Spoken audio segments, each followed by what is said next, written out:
fantasy writer Candy Glenn Wilder. Do you have trouble defining your characters and how they interact with others? Well, have no fear, because I have 8 unique ways for you to discover who your characters are.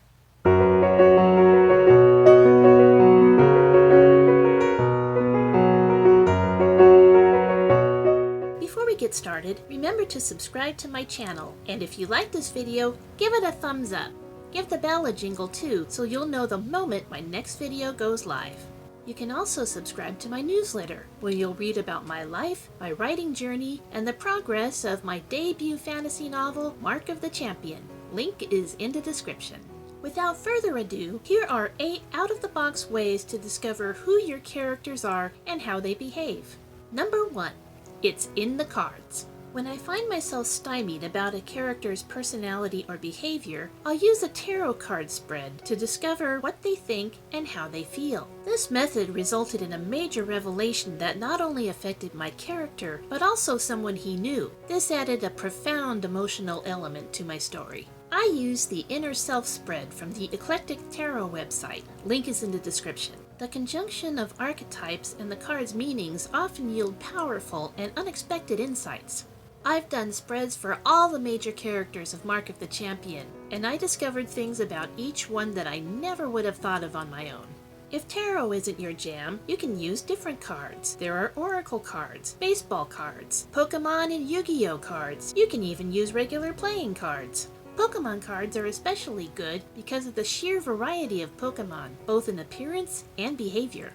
Make your own spreads for your characters and see what you come up with. You're not limited to just cards either. You can use runes, role-playing dice, or regular dice. Assign traits to the numbers or symbols on the dice and let them roll. Number 2. Role play. Try acting as your character and interact with someone playing a different character. This is an excellent way to discover the dynamics of 2 or more personalities. If you're part of a role-playing campaign, it's likely you've interacted with others in character. See how you feel when you're conversing with another. Do you feel joy, contentment, confusion, irritation, or anger? How does the other player respond? Roleplay is an excellent way to gain insight about your temporary alter ego. Number 3. Interview your character. A great way to learn about your book's cast is to talk with them on the page. If you don't know how they think and act, ask them directly by writing your question on paper or your computer, then writing their response. Don't try to force an answer. Let it come naturally. It may take a few questions to get the full picture, and you might discard some responses. That's okay. It takes a bit of digging before you find the golden nugget. Number 4.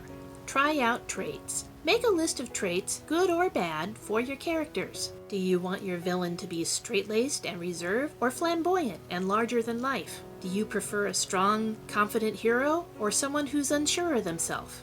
Do you want a cast that's funny, serious, or a mixture of the two?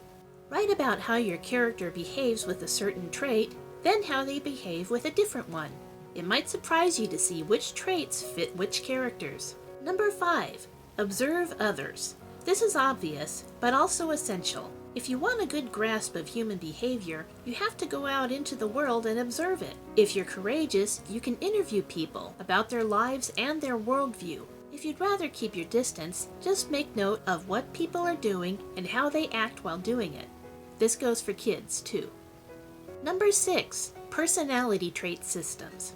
You can use the Enneagram, the Myers-Briggs test, the 16 personalities test, the Chinese zodiac, the Greek zodiac. Try out different systems and see which personality types match your characters. You may have a crossover with the Enneagram and the Chinese zodiac, for example, or the 16 personalities and the Myers-Briggs tests. Whatever system you feel makes sense. Number 7. Mix it up.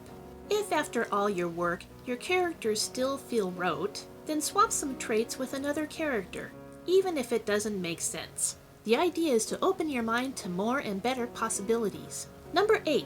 Try different names for your characters. Select certain names you like, write them down on slips of paper, put them in a hat, and pull one at random. Assign a traditionally male name to a woman or non-binary character and see what happens. Be sure to write down whatever ideas or insights come to you about each character. And there you have it, 8 unique ways to define and develop your characters. Have you used any of these methods in your own writing, or you're thinking of using one or more? Let me know in the comments. You can read the first 8 pages from Chapter 1 of Mark of the Champion at CandyGlenWilder.com. There will be more to come soon, so if you want to know the moment new excerpts are posted, sign up for my newsletter. It's 100% free! You can also find me on Instagram, Twitter, Facebook, Tumblr, and Goodreads. Come on by and say hi. I wish you all the best as you develop your characters on your writing journey.